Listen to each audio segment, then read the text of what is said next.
నమస్కారం అండి. This is hash tag you. పూజకి పనికిరాని పువ్వు నీకెందుకు ఈ కొవ్వు అనే రీతిలో అంటే ఇంట్లో కొడుకుని కనీసం కాపురానికి పనికిరాని కొడుకుని పెట్టుకుని రెచ్చిపోయి ప్రతి ఒక్కళ్ళ కాపురాల గురించి మాట్లాడితే జోగి రమేష్ కుటుంబం ఈరోజు నడి రోడ్డు మీద పడింది. సో ఈ పూజకు పనికిరాని పువ్వు తనకున్న వైకల్యం గురించి మాట్లాడడం పక్కన పడేసి లేనివన్నీ చంద్రబాబు నాయుడు గారిని ఆపోదిచ్చి రెచ్చిపోయాడు. ఏంటి వీళ్ళిద్దరు చిన్న మొక్కలు రెండేయండి ఇక్కడ. చంద్రబాబు నాయుడు కంటే పెద్ద రోగి ఎవడైనా ఉన్నాడా ఈ రాష్ట్రంలో? చంద్రబాబు నాయుడు కంటే రోగి ఉన్నాడా? శారీరక రోగి, మానసిక రోగి కూడా చంద్రబాబు నాయుడు.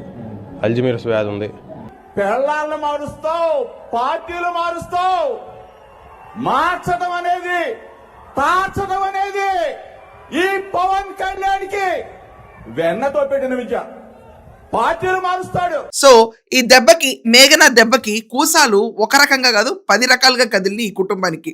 మోస్ట్ ప్రాబబ్లీ వాళ్ళని ఇవాళ కోర్టు ముందుకి, అంటే విజయవాడ మహిళా కోర్టుకి వాళ్ళు వెళ్తున్నారు. కానీ వాళ్ళకి మాత్రం ఎక్కడ బెయిల్ ఇచ్చే ఆస్కారం కనపట్లేదు. ఈ రోజు తర్వాత వాళ్ళకి గడ్డు గడియలు మొదలైనవి. అసలు కథలోకి వెళ్తే చాలా విషయాలు బయటకు వచ్చినాయి. ఇప్పుడు విచిత్రం ఏంటంటే గడిచిన 2 రోజులుగా జోగి మ్యాటర్ ఎవరికి బయటకు రావట్లేదు. ఏంటంటే ఇంటర్నల్గా వాళ్ళ కుటుంబంలో కూర్చుని వాళ్ళు చర్చిస్తున్నది ఇంకో పెద్ద డిబేట్. మేఘన ఎలాగో బయటకు వచ్చి కేసు పెట్టేసింది. ఎవరిపైన? జోగి పైన, జోగి బ్రదర్ పైన.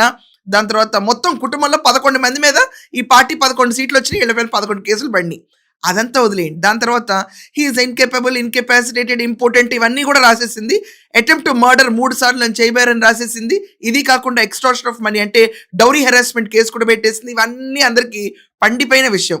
మొత్తానికి పండిపోయిన తర్వాత జోగి, ఈ మన రాజీవ్ ఉన్నాడు కదండి, ఈ పువ్వు మొన్నటిదాకా పారిపోవడం, అంటే పారిపోవడం కాదంటండి, రిక్రియేషన్ కోసం, అంటే మానసికంగా చాలా వేధింపులకు గురయ్యాడంటే ఈ పువ్వు. సో ఈ పువ్వు అర్జెంటుగా చల్లటి ప్రదేశాలకు వెళ్ళాడంట. అంటే నేనే ఊటీ కొడైకెనాల్ అనుకుంటున్నావా? నాకు తెలియదు. చల్లటి ప్రదేశాలు అంటే ఎక్కడికి వెళ్తాడండి? ఏం చేయడానికి చల్లటి ప్రదేశాలకు వెళ్ళి? సో చల్లటి ప్రదేశాలకు వెళ్ళి తలదాచుకుని తిరిగి ఇంటికి వచ్చాడంటే ఇబ్రహీంపట్నంలో ఇంటికి. ఈ శకుంతల, దాని తర్వాత జోగి, రాజీవ్, దాని తర్వాత ఈ రమేష్, వీళ్ళందరూ 11 మంది గ్యాంగ్ అందరూ కోర్టుకు పోయారు ఇవాళ. విచిత్రం ఏంటంటే ఇంట్లో శకుంతల మేనేజ్ చేసేది కేవలం ఈ కేసు ఒక్కటే కాదంట. ఈ క్యాండిడేట్కి ముందు ఒక ప్రేయస్ ఉందంటే ఆ ప్రేయస్ కూడా ఇప్పుడు ఎక్స్టార్షన్ ఆఫ్ మనీలో బిజీగా ఉంది. అంటే ఎవరు దంచింది వాళ్ళు దంచుకుంటారు కదండి ఈ టైంలో. అతను ఆ అమ్మాయిని వాట్సాప్ ద్వారా, ఆన్లైన్ ద్వారా ప్రేమించి ఒక ట్రాప్లో పడి మమేకంగా, అంటే చాలా డీప్ లవ్ స్టోరీ ఒకటి నడిపాడంట జోగి రమేష్ కొడుకు.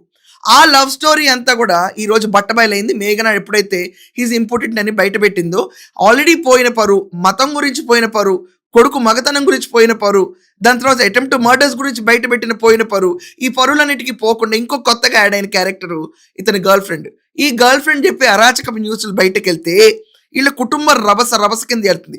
పోనీ ఇప్పటి నుంచే ఎఫ్ఐఆర్ అంటే లేదంటండి, కొన్నేళ్లగా సాగుతుందంటే ఎఫ్ఐఆర్. ఓన్లీ వాట్సాప్ పరిమితమై ఉంటుంది. దానికంటే మించి ఇతని పైన కేసులు పెట్టి ఆస్కారం లేదంటే ఏదన్నా అంటే నన్ను అంటే లైంగికంగా వేధించాడు అని చెప్పడానికి కేసు పెట్టలేడండి ఇతని పైన. సో అలాంటి భారీ కేసులు ఇతని పైన పడవు. సో ఆ అమ్మాయిని కాంప్రమైజ్ చేయాలి. దాని తర్వాత ఈరోజు బెయిల్ రాకపోతే మేఘనాతో కాంప్రమైజ్కి వెళ్ళాలి. మేఘనాకు మాత్రం కాంప్రమైజ్కి నో అంటుంది. సో ఈ ప్రేయస్ని కాంప్రమైజ్ చేసుకుంటూ వీళ్ళు నలిగిపోతున్న కుటుంబం. కానీ బాబు మాత్రం చల్లటి ప్రదేశంకి వెళ్ళి వెకేషన్ ఎంజాయ్ చేసి వచ్చాడంట. కోర్టుకు పోయారు ఇవాళ. వాళ్ళ బెయిల్ పరిస్థితి ఏంటో వాళ్ళకే అర్థం కావట్లా. ఆల్రెడీ కోర్టు క్లియర్గా ఏముంది, మహిళా కోర్టు, లేదు బాబు ఇబ్రహీంపట్నంలో అసలు మీ పైన నమోదైన కేసులు చిట్టా అంతా చూసి దాని తర్వాత మీ గురించి ఆలోచిస్తాం తప్ప ఇప్పటికిప్పుడు మీకు అంత సీన్ లేదు, ఎల్&హే అన్నారు. సో ఎల్&హే సీన్లో వీళ్ళకి కనుక ఈరోజు బెయిల్ రాకపోతే రేపు పాయే. వీళ్ళు ఈ గర్ల్ ఫ్రెండ్ని సెటిల్ చేయకుండా జైలుకే వెళ్ళిపోయారు అనుకోండి, రచ్చ రంబోల కింద మ్యాటర్ మొత్తం రాష్ట్రంలో స్ప్రెడ్ అయ్యి ఉన్నది అసలు పరువు అనేది ఏం లేదు. 0 లిమిట్లో ఉన్న పరువు నెగిటివ్ లిమిట్లోకి వెళ్ళిపోయి ఈ జోగి రాజీవ్ జీవితం బుగ్గిపాలు అవటం ఖాయం. సో చెప్పండి మీరందరూ, పెళ్ళికి ముందు ఒక నిశ్చితార్థం, పెళ్ళి మేఘనాతో, దాని అందరికంటే ముందు ఒక ప్రేయసి, వాట్సాప్లో అంత ఘనకార్యం ఏం చేసి ఉంటాడు? అమ్మాయి వచ్చి రచ్చ చేస్తే వీళ్ళు భయపడడానికి. దీనిపైన మీ ఒపీనియన్స్ ఖచ్చితంగా రాయండి. That's all for now. Thank you.